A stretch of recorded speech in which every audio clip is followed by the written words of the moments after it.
Hello everybody and welcome back once more to Anime Yay or Nay. I am TheOutbackAl. I'm Chibi Noob. I'm used to people being in front of me. Yeah, I get it. I'm NB Jitters. I'm CheerandCosplay. And I'm Kozi. And it's finally spooky month. We've all been waiting for so long and it's finally here.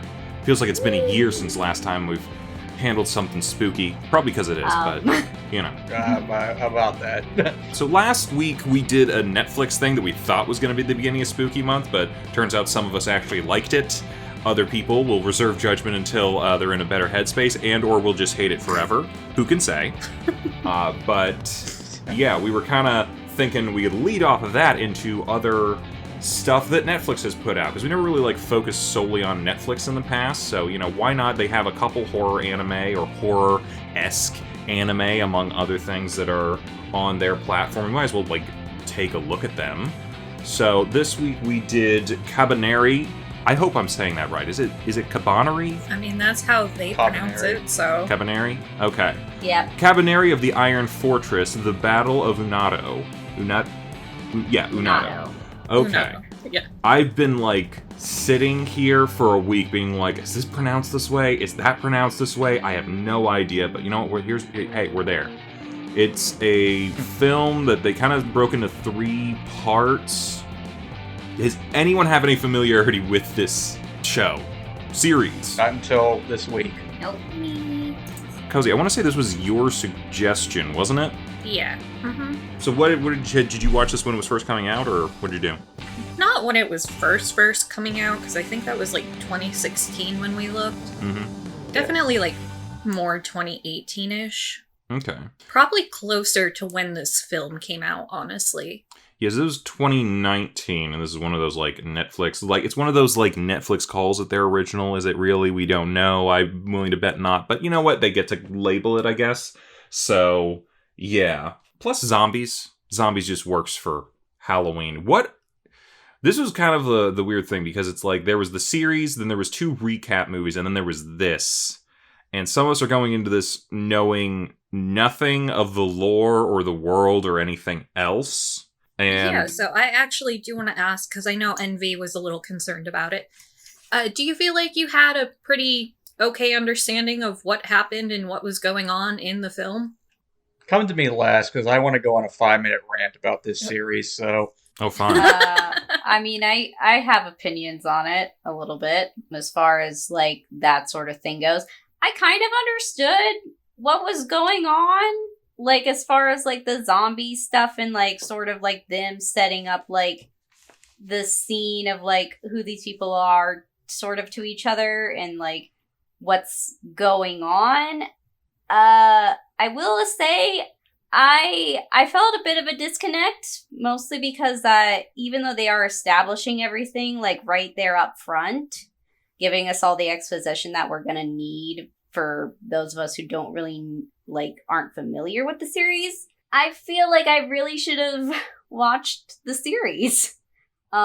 Because I'm going to hop in and I'm going to tell you, watching the series would not have helped. The series is only heavily focused on Ikoma, and the rest of these people are strangers to him. Here's the they thing, try to though. act like they know each other, but he's only known them for the 6-month gap. Here's the thing. This series is more about the characters than it is about them fighting zombies, and I feel like I would have cared a lot more watching this if I actually, had any familiarity with it. At least the people. So, for me, I was kind of I don't know. I'm just watching it. I'm a little bored, because I don't really care. I was telling this to Al off the podcast. It kind of feels, to me... Okay, so I'm going to go into a little, not a rant, but I guess sort of a tangent. Dude, rant. I'd love to hear it. Okay, so I watched the first 2 parts, and I was feeling the exact same way Chibi was feeling. I understood the setup, I understood the background of the world, but I wasn't connecting to the characters. It was kind of like how some people are with Ahsoka right now, where if you haven't seen Star Wars: The Clone Wars or Rebels, you might not get a lot of the context of what's going on, or at least the character motivations. So I told myself, screw it. I've done this before. I'm going to binge all 12 episodes of the show to understand the context, or at least the emotional context of these characters. I enjoyed 7 out of the 12 episodes, but once a certain villain and faction is brought into episode 8, I think completely tanked the series, and I hated watching it. And it's beautifully stunning because it's Wood Studio, so they always do good. The music slaps, the voice cast is good, but the final 5 episodes kind of ruined the show for me, or at least heavily. And keep in mind, I binged it. So, like, literally, as I got done with episode 12, I watched the third part of the Battle of Unato. So I'm kind of like, yeah, this is fine and all, but I'm still pissed off over the ending, so where I couldn't even enjoy it. So I got the emotional context, but I got a different emotion out of me. Wait. Is this the horrific thing to start us off? Not the zombies that are in the show, but the fact that it's basically making us all angry and is just, like, not well written. I wasn't angry. Is that the terror of it? Is that what it is? Do you happen to mean a certain red-haired bitch? I am not trying to spoil it in case anybody tries to watch the show afterward. But yes, I've said this before. Bitch. I'm not entirely spoilers aren't the worst thing. Sometimes it's the journey, not the destination. So if you need to spoil a little something, I'll just say ahead. this. There is a character that gets introduced named Biba. I will not say what his context is to Mume, but when I say literally everything about him ruins the show for me, and his threat, I watched Gigic's old video on the show from years ago, and he pretty much said that the show went downhill after he was introduced, and I agree with him completely. Well, like, I'm looking at him now. He looks like a douche. But no, I agree with you. Yeah. Because, like, people, like, I read some of the reviews saying that this was, like, an Attack on Titan clone, considering that it was made by Wood Studio, who made really three seasons. Got a little bit vibe. Here's the thing. To me, it's more of inspirations than direct parody or direct influence. But I was enjoying the first 7 episodes for what it was. And it just kind of, yeah. How did you feel about kind of, like, I feel like the movie majorly shifted to, like, Mume's POV. Oh, for sure. I thought she was the main character. That kind of threw me off. Yeah, that's what I thought. I mean, without the credits, it's an hour-long, basically, TV special, and it's more of, a side story. Or, because this is an anime original. It's an anime original, so it's basically an extended story, basically them trying to take down a stronghold of the We'll get into the plot and characters in a little bit, guys, but it's basically them trying to take down a stronghold, and after the finale of the main series, you see Mume trying to wrestle with her own feelings towards Ikuma, and then if you watch the original series, you understand why Ikuma originally acts the way he does. So I get that, but yeah. Okay, rant over. Hey, Alan CC. We haven't heard from your opinions on whether or not you kind of, like, understood it or needed the background context. Yeah, I wasn't angry about it. I feel like the context wasn't necessary. Like, it would be nice to have a little more background on the characters, but, like, I knew what was going on. It was fine. I need emotional investment. There was none. I think I like the vibe of this movie more than I actually like the movie. Yeah. Like, hear me out here, and I'm kind of starting to contemplate, am I just, like, too easy to please sometimes? That's more of a thought for me, not an actual question for anyone else, but, I'm realizing yes. I give the benefit of the doubt to a lot of stuff for the most part, unless you're god-awful, you know what I mean? So, I got... And part of it was the art style a little bit. Part of it was we're thrown right into a plot that we know nothing about, with characters we know nothing about, and we're just supposed to, go with it. This felt like a late 80s, early 90s anime movie to me. How you kind of, like, have those, like, high concept sort of setups or plots, characters, scenarios, and you're just expected to just go with it. no context, no background, no nothing. You'll get a minimum amount of, like, characterization of who these people are, or anything about them, and just the most basic setup for, like, why they're there doing the thing that they're doing. And then you're just supposed to go with it. Oh no, it's a direct-to-video Scooby-Doo movie. I was gonna say it's similar to, like, Garzy's Wing. Damn you, Unato Tekaru no Mikoto! Or something of that A little nature bit. in those times. Like, when you think Yeah. about it, even, like, Akira, which, like, back in the day, it is one of the best anime movies out there. But at the same time, really think about it. Unless you read the manga, you're kind of going in there with, like, no information and no idea who these characters are, or they're, like, very long backstories and all the other sort of stuff that's going on with it. And you're just kind of like, Akira, like just a go with it. spin-off of something? No, Akira was an adaptation of a very long-running manga. Okay. Yeah. I was like, what context was missing there? I think there was a lot more context of, like, the world that they live in and why everything. I mean, admittedly, it's that sort of cyberpunk kind of I thing. can see that. Yeah, but this one's a little different because it's not just your generic, dystopian cyberpunk future kind of thing that we've seen in a lot of other things. This one has a bit of a unique twist to it. There's zombies. Are they metal zombies? I feel like there was something there. I don't know. There's a magic heartstone something. I wasn't entirely sure. You have some Resident Evil style mutant zombies that can do a little bit more, which was kind of cool. I mean, there's a lot of cool things going on here. I don't know why any of them are happening. Yeah, I was gonna say they do explain all that in the show. It's a fucking stupid ass reason. But Well, yeah, I didn't say it wasn't, but I'm just saying. Regardless of whatever the reasons are, that's just kind of how it felt to me. And for the most part, I feel like, yeah, you know what? I enjoyed myself with this. It felt very much, I feel like this series should not be a turn your brain off and just enjoy it kind of show, but it feels like a turn your brain off and enjoy it kind of movie. A So, little bit. I think my whole thing is, and I would definitely say that, like, had this story been a lot more like a movie, like where you are sort of a bit more, movies I always find are a bit more plot driven, less character driven. There's less focus on the characters and more what the characters are doing and what the goal is. Shows, however, are very much a bit more character driven. We spend a lot more time with them because we're spending a lot more screen time with them.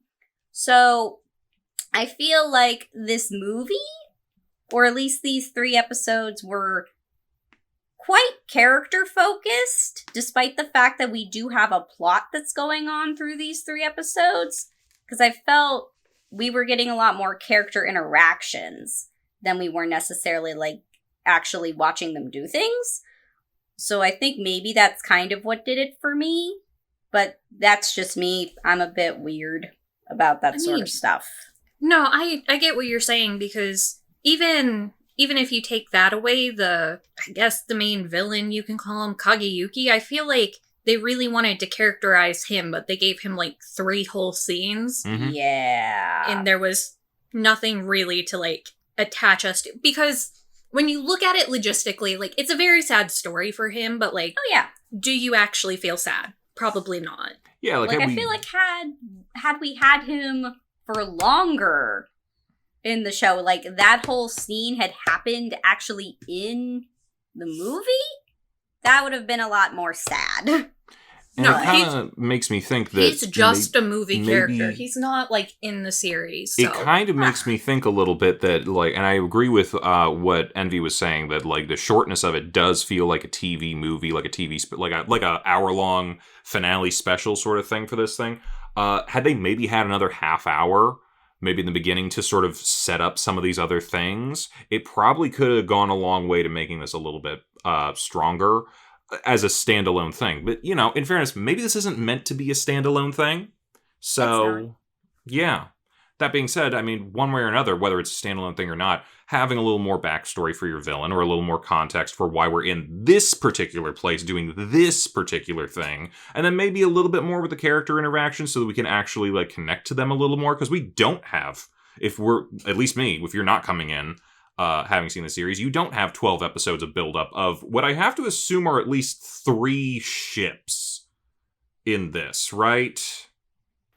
Well, yeah, Ikuma and Mume are. You're gonna have to call them Oh, something else, because I don't know ships. who anyone is. Okay, yeah. The two zombies. The zombies. Yes. Zombie You're 1 and right. Zombie Yeah, 2 are a thing. Yeah, the two main characters. Well, they're called Kabaneris, Half-breeds. which is basically a not human but not Kabane either. They're kind of a mix of both. Cool. Calamari Iron Chef of the Unagi. Gotcha. Sure. The Why does princess. that sentence work? Because I said it. So the two other calamari ship, are into each other. Yeah, the other ship is Ayame, who was like the long ponytailed princess kind of person. Princess and the Bodyguard. Gotcha. Yeah, Kurusu or Kurisu. I can't pronounce his fucking name. Kurusu? Yeah. They it's never specifically stated that she has feelings for him in the show, but in the show he blushes in front of her all the time. So yeah, he's definitely into Where her. was that? Where was What? that in this? He said it was in the show. If you didn't watch the show, you didn't get to see it. He does do it a little bit in the movie. A little bit. Not enough. I need more. So we got the Calamaris who are into each other. We got Princess and the Bodyguard. We'll call them the Princess Bride. As far as the mechanic and the other mechanic. The mechanic and the train driver. They never really specifically highlighted them too much in the show. It's more of a sibling relationship. Yeah, they're siblings. No.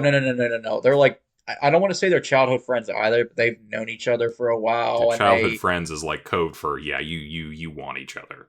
Well, there was some stuff in the show that kind of rifted them apart for some things, and they trusted each other in some things. They didn't get much development, if I'm being completely honest. The most amazing thing about the train driver was her back muscles. Her back muscles are talk about outstanding. Development. Baby got back. Yeah. That's literally her main defining trait, if I'm being completely 100% honest. I gotta be real with you. I found out we were doing this one, or we all decided on doing this one. I didn't really know anything about it. Then I look, oh, train, zombie. Is this the thing with the girl with the back muscles? That's the only thing I knew. Yep, she got the back muscles for days. Built like a Greek goddess. Is she gonna be prominent in this? And she no, wasn't. Unfortunately. Which is really weird, because she's like the main focus of the cover art on a lot of stuff. I mean... Yes, because why you get a girl with back she be? muscles. I mean, nothing about the... No shade again on any of the other people in this show. They're all cute and all, but like, hello.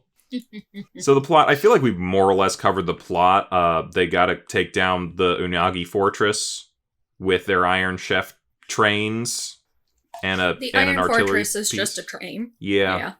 Yep, and the calamari have to deal with racism and fighting zombies and 90s anime angst. I'll give you a brief, very brief background on why this world happened. You said back, and all I could think about was that girl for a minute. Till the break of dawn, baby, got it going on. Let me refocus. Oh. They kind of talked about it in the first part of this show, but to get more context, 20 years ago, the Kabaneri, which are the zombies, they came out of nowhere, and so this big island in Japan, they decided to seal all the remaining people into giant walled fortresses called stations, and they travel between them through. They have different names, basically giant fortified trains, and so that's why they go in between those stations with those giant trains. So it's Attack on Titan meets Snowpiercer meets Train to Busan. Uh-huh. Yes. Honestly, I like all three of those things. So yeah. Ikuma and Mume, they're stowaways. They almost get their asses thrown off the fucking train. Oh damn. Yes, because back then nobody knew what a Kabaneri was. Because basically what happens is that it, like, you know how in The Walking Dead when you get bit you turn into a zombie like maybe a few hours to a day later. In this world you get turned almost instantaneously. So also, basically, Ikuma, you gotta die a little bit. Yeah. Oh god, we're all gonna be calamari soon. We're all a little dead inside. Well, in the show, Ikuma basically I don't know how to describe it other than he asphyxiates himself to stop the virus from spreading into his head. Don't ask me if that's medically possible. I doubt it. It is, if you believe. And he basically triggers a He state killed in his himself body. before Yeah. it could spread to his brain. So basically, he triggered a response that turned him into the half zombie, half human thing. So basically, how those Kabaneri work is they basically can survive off a little bit of human blood to avoid being turned. But if they exert themselves or they don't have enough blood, they'll gradually turn into Kabaneri or Kabanaz. No, if they exert themselves, this is one thing you were probably lacking. The reason Mume passed out there at the end, she wasn't just like so exhausted. She can only go for 30 minutes before she needs to sleep. Oh, so she's a narcoleptic Carbonara. Yeah, that's why she was counting at the beginning. Oh. She was like trying to time her seconds. Okay, I feel you. That's kind of like, did anyone see The Flash? No one saw The Flash. But yeah, they have a little thing at the beginning where he like has a little watch that marks how many calories he's eaten. And like, because he has to consume them to go fast and blah, blah, blah. And they only use that for the opening scene. They never use it for any other part of the movie. I'm like, oh, that's an interesting thing that you could have used more, maybe. But, oh well. So maybe she just needs to carbo load, get more carbonara in her life, a little more pasta. That's cannibalism. Carbonara? Everybody loves carbonara. No, so her and Ikuma can feed off of each other. Okay, and That's the cannibalism. sexual tension is rising. Yeah, so that scene towards the end of the movie where Oh, I you thought they think were he's just into each kind other. of weirdly hugging her. Yeah, he's sucking on the neck. Yeah, I thought that was for... I could tell what he was doing. I just thought it was for other reasons. Yep. Nope. No. I was kind of confused, like, right at the end where, like, spoilers in the credits, she kisses him. I was like, you guys were already, like, necking. What's... Like, why is this a blush moment right now? No, believe me, there's a lot of frustrating things in the series, and one of the biggest themes of the ending of the original show is Ikuma trying to prove that he's worthy of saving Mume, because his ultimate goal is to turn them both back into a human. So he's trying to find ways to do that while also trying to stop her from turning into a monster fully. You know, I feel like you kind of glossed over this, but the Kabane didn't come out of nowhere. It's a human-made bioweapon. Ah, Resident Evil. As Gotcha. it often is. Yep. Mm-hmm. As we all know, the real monsters were the humans all along. As they are. Like, there's a partial cure that was developed. I don't know. I'm still fuming over those final 5 episodes. So Well, we'll see if I ever get to it. Who knows? I'm trying to think. We've talked basically about the plot. You know, people do things go wrong. Characters that we never met before are made out to be a big deal, but ultimately fall a little flat because we don't really know them that well, and our Let's character maybe talk interactions about are... what the villain was doing. The villain was making a giant zombie monster out of his daughter. Maybe not intentionally, but it happened anyway. Well, he turned her into a Kabane because he didn't want her to be dead. Yeah. She started making the monster. Yeah. He Okay. was just protecting her. I have a question, because this maybe should have gotten explained. Do these things, like, they ball up on each other? Why? Mm-hmm. they explain that in the show. Well, they should have explained it for like 10 seconds here, because I watched them do it twice. They balled up on a cannon and exploded. Okay, basically, the villain in the original series, he develops a weapon or an injection that allows the regular Kabaneris to fuse, allowing them to grab all the zombies that you saw in the movie into a giant-ass form called a Nu. And so it's basically a giant colony of Kabanes to put together. Yeah, that's some Resident Evil shit. Yeah, how Kageyuki got it, how it got into his daughter, like how Kageyuki even had the gun, because those guns were invented by Ikuma in the series. That all doesn't make sense, and if you had the context behind it, you're kind of like, wait, what? I mean, it's not exactly like everybody else. Everyone else was like rocking a semi-automatic rifle. He's got like a bolt action, which if this is No. like made Industrial Well, Revolution, in the Ikuma- yeah. Go Ikuma ahead. invents like the method to kill them. They like weren't able to really do that before. but he's not killing any of them. He has a weapon that can kill the Kabane though, which is Yeah, what Ikuma invented. Yeah, but you know how they have those glowing chests? That Yeah. other than taking off their head, that is the only way to kill them. And before Yeah, very video Ikuma game hitboxy. well, yeah, no, he invents bullets called jet bullets, which are basically powered by jet propulsion steam, and they're way more effective than what the people were using beforehand. I don't think they know what the definition of jet propulsion is, but okay. Yeah. So But that's what they call the jet bullets. the blue bullets, those are the jet bullets, and he should not have had them, but he did. Okie dokie. So that flashback, how, when does that take place in the context of the series? Which Probably flashback? right at the beginning. Yeah, that one. Uh-huh. Well, it would have to Yeah, be, like- if what you guys are saying is true, it would have to be after he invents the thingy. Oh no, they said Unato fell 5 years ago, so it would have had to have been 5 years. Okay. Is that within the time period in which he invents the magic jet No. guns? No. Well, He movie literally takes invents place- them in the series, and the movie's 6 months later. may I throw out there, he does live on top of a hill right next to a place that would have a lot of these guns. He could just go down and grab one off of some random dude. No, if you noticed, the soldiers weren't really using them either. It was only the people from the fortress. The other ones had, like, swords and stuff. Did he make the guns or just the ammunition? Like, is there some... I'm trying to figure out a way to make this make sense. So, it really doesn't. Like, their hearts weren't really pierceable before this.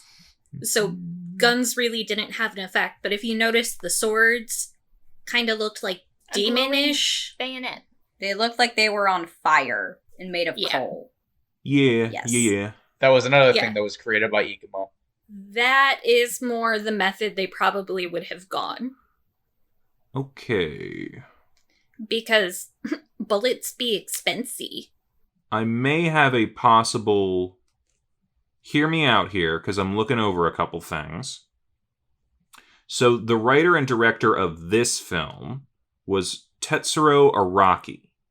Now, Tetsuro Araki directed, or was one of the directors of the last episode of the original series, and he was one of the directors of the first episode of the original series. Most of the series looks like it was written by a guy named Ichiro Okuchi, with a few other people smattered in between, but has the majority of the writing credits for the episodes of the series, and he has the writing credit for both of the recap movies. Again, still doesn't really work. Ikuma's working on the weapon in the first episode. That's great, but he was one of 3 directors. So he might just not have directed those scenes. And then he was also a director of the last episode, which I don't know where you get the context of, but like, he was one of 4 directors. Now he's the main director of all of these movies. But maybe he wasn't paying attention to the actual information. And so he's getting a lot of this information wrong. Because the actual, it seems, main writer of the series did not write this movie. So... Okay, so maybe it was a Netflix original.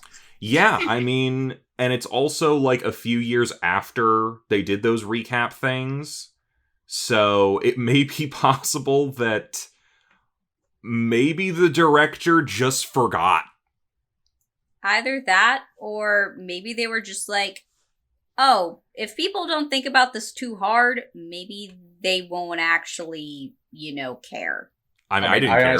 I honestly didn't think about that until Kozi brought it up. I didn't even think about that yesterday when I watched it. I was talking with Stacey about it. I'm like, when you think about it critically, it falls apart just a little bit, but... That's why you turn your brain off and have fun with it. I mean, that's what I was doing. I just assumed they were feeling the 90s for a minute. Well, yeah, so that's why I'm saying, like, even if you would have watched the series, there's stuff in the movie that if you have context for it, it doesn't hold up. Like, it's an actual plot hole. I got a question, though, because this could be an interesting thing. You guys are saying the show completely goes downhill around episode 8. Yes. Does this work as an alternate thing if you just, like, stop going with if you, like, cut from episode 7 to here? Honestly, yes. Take out the last 5 minutes of episode 7, and you just say they go do a time skip where they recruit those army guys, like the leader, because they were never mentioned or brought up in the actual show. Yes, I could totally see that being an alternate thing. Honestly, I would prefer that. Maybe that's the context that this needs. Yeah, the only thing is they wouldn't know what a new was. They could off screen it, saying that the guys explained it to them. No. Yeah. I think this should be the first time that you see a new. Then we can have. Because I'm also thinking like, hey, we should add another 30 minutes. And then that would give more characterization to Kageyuki and his daughter. Exactly, give us an extra 30 minutes. Little more backstory with them, little more character, so we have some sympathy. Just like give us like a 5-minute explanation as that thing starts rolling, and be like, oh my god, this thing. Also, we didn't get an explanation for the crazy ass kind of zombie person down in that cave who had like special powers and stuff. Do some of these things just have special powers, or is it just the calamaris? Some of them do.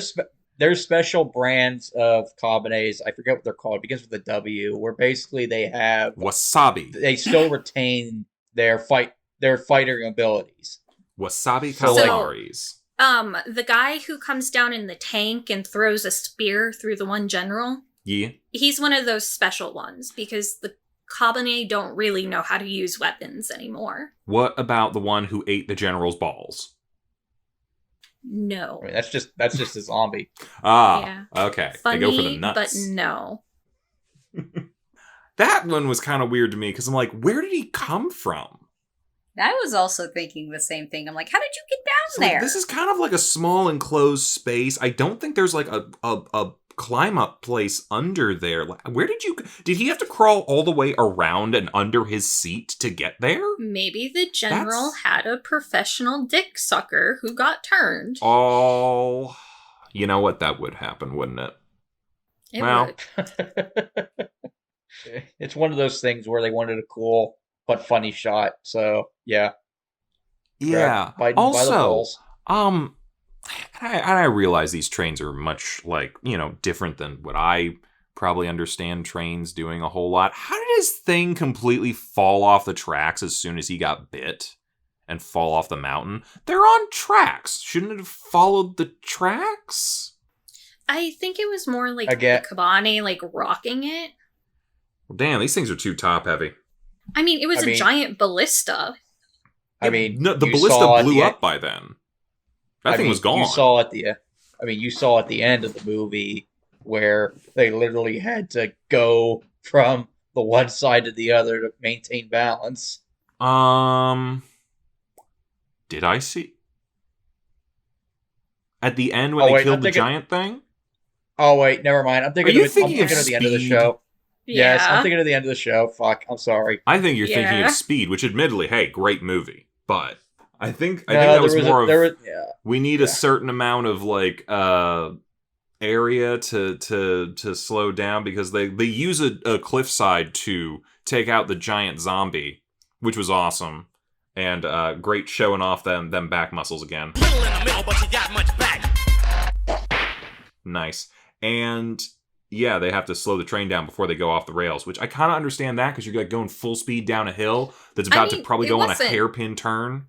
It wasn't off the rails. It was quite literally into a rock face. Like, that was the end of the trail. Yeah. So, good stuff. I'm trying to think what else to talk about here. Part of the problem for me is that I don't have a context of the rest of the show, and most of this movie is just sort of like, just watch and take it for what it is. Did we enjoy the characterizations for the most part? What limited stuff there was? I know they switched their main characters essentially, but I mean, like I said, the lack of context for me is what made me go down the rabbit hole of watching the whole series in 3 days. So, what was the question? I'm sorry. I don't know. Who's your favorite character?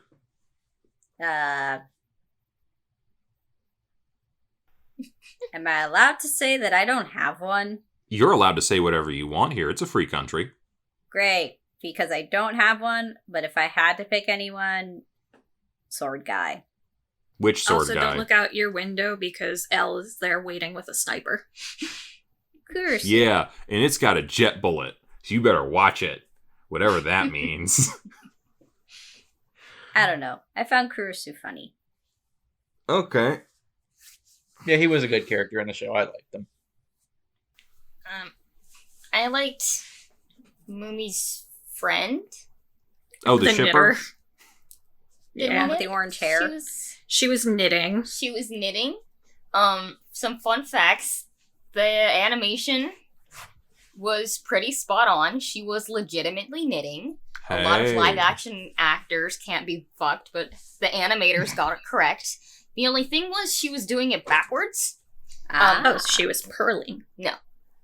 The stitches normally move from the left needle to the right needle. And then I was like, wait a minute, but they read right to left in Japan. Do they knit right to left as well? So I looked it up and I do believe that is the case. That's why it looked backwards. Oh, Well, damn. interesting. I did not know that. Fascinating. I did not know that. The more you That know. or she's left-handed. What is that Either- girl's name? Either way, that's a pretty cool, impressive detail. Yeah. It's also a weird fun fact we now have in our arsenal. Yeah. Yee. I really liked Ikuma, like, in the series, but, like, when they switched over to Mume and, like, it was just really focused on, like, the weird sexualizing shots of her. Yeah. Like, Yeah, the a whole little weird. movie, I was kind of just cringing a little bit. Just for context, how old is she and how creeped out should I feel? 16? Well, it's weird Mm. because I don't know if this is made up, but the wiki now granted, this was fan made, so I don't know how true this is, but it says she's 12, and I'm thinking, Ew. there's no What? way she's 12. We're gonna hope You know not. what? It's anime. 18-year-olds look We're like really- 3-year-olds, and We're really gonna hope not. I want to Yeah. say the Nitty one. That's Tails. That's how I recognize that voice. Oh. Yeah, I watched it sub, so yeah, but I looked up the dubcast, yeah. Fun stuff. It's funny because I was thinking about the Sonic movie, the second one, Yeah. because they had a quote-unquote knitter that ended up with a crocheted piece in the second Sonic movie. Oh, no. Nope, I do think she's canonically 12. Oh, God. Gross. Well, Oh. How long has she been Gross. 12? That is also a fair question. Okay, but, oh. Edward Cullen. Yeah. And How long the have wiki you been 17?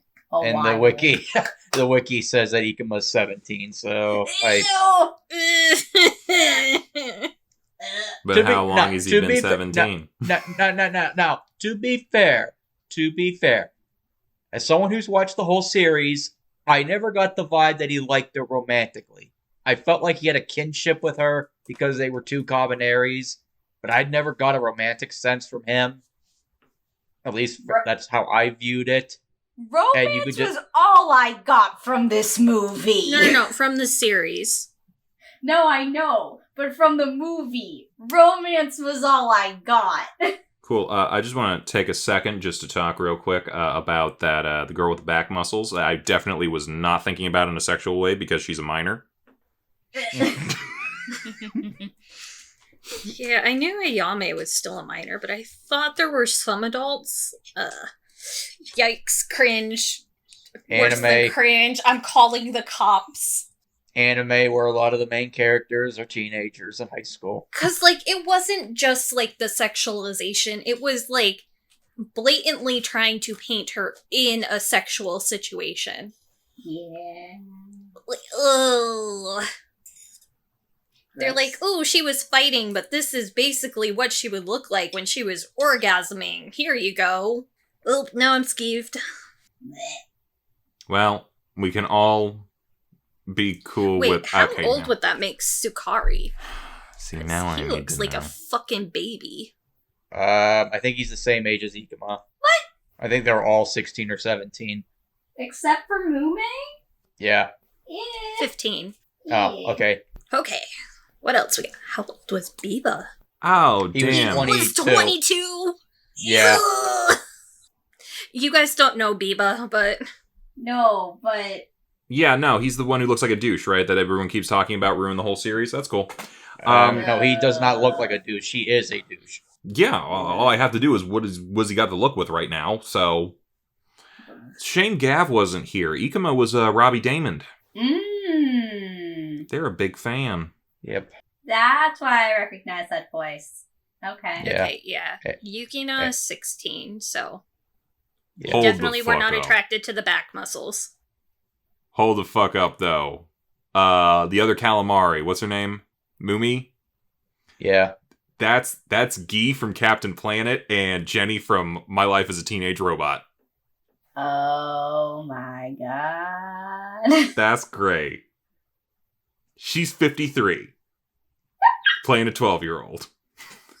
I mean, She She was got in rage. one of the newer. She got I mean, rage. she was in one of the newer Fire Emblem games, and she played a 15-year-old. So yeah. Oh, it was also Mimi from Duel Masters. We should watch more Duel Masters. Yeah. Please, God, who no. was the woman who did Haruhi Suzumiya, and how old was she?